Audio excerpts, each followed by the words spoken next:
Je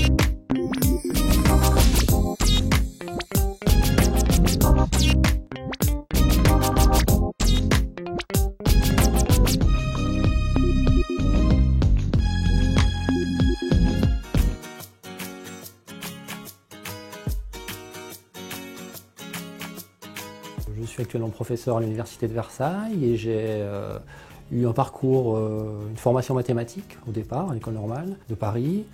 Et j'ai toujours eu le goût des applications, donc j'ai passé ensuite 3 années comme ingénieur à EADS. C'est cette double attirance pour les mathématiques et pour les applications des mathématiques qui m'ont fait choisir un parcours à l'université où je peux concilier ces deux aspects. C'est-à-dire que je travaille avec des ingénieurs et j'essaie de leur apporter une solution à partir de modèles mathématiques à leurs problèmes concrets.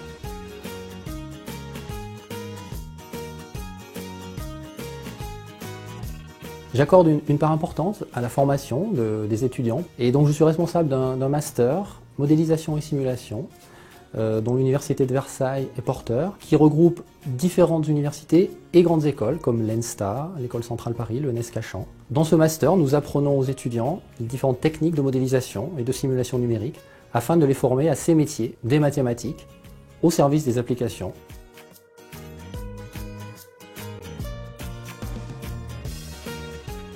J'ai été confronté à des problèmes de toutes sortes, avec des ingénieurs dans le domaine automobile par exemple. Ils se posent la question, et c'est une question perpétuelle, comment améliorer par exemple la consommation d'un véhicule. Et pour y répondre, une possibilité est d'optimiser la forme de ce véhicule par rapport à la traînée aérodynamique. Donc cela fait appel à différents composants des mathématiques, de l'étude théorique de modèles, à la simulation numérique sur ordinateur, l'optimisation de ces modèles, et pour, à l'arrivée, proposer par exemple à l'ingénieur une forme optimale de véhicule.